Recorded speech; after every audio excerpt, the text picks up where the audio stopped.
outboard motor that we're purchasing off of Marketplace for our boat because we've ran into an issue. I'm trying to figure out what the heck to do.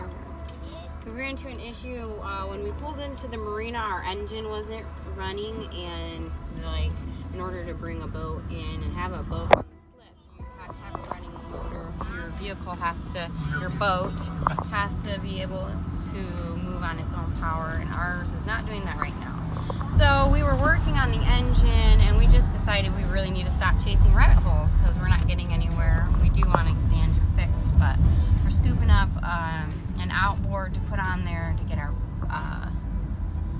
inspections passed so we can stay there in the marina. And so that's what we're on our way doing right now, going and making a deal. All right, there they are right now. They started the motor and did the test, and we're picking that baby up. We're so excited. We're next to there. What are you doing, Zipporah? Well, he can't do it right here, but our motor's gonna. But this is what he's moving. Yeah, this is what we got to work on. Are you gonna go up on the boat with Mom? Yeah.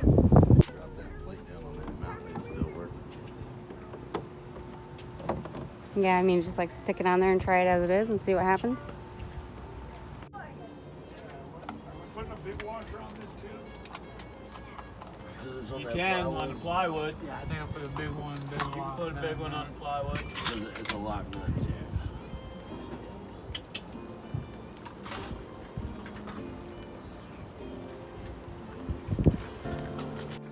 Alright, let's see if you can see on the back of that bowl.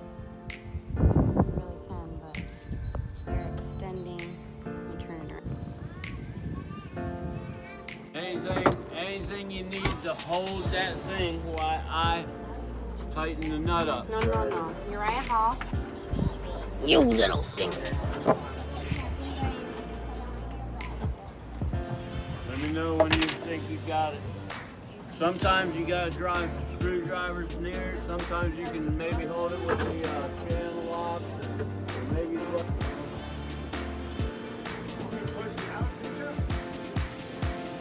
Oh, you got a bunch. Yeah, I gotta tighten that thing up. What you asking for with the hand? Hammer, hang on. Hammer. No way! It's a miracle. Wow. Dude, and check out that Kickplate. It's beautiful. It's brand new. Oh my gosh. High five to accomplishments.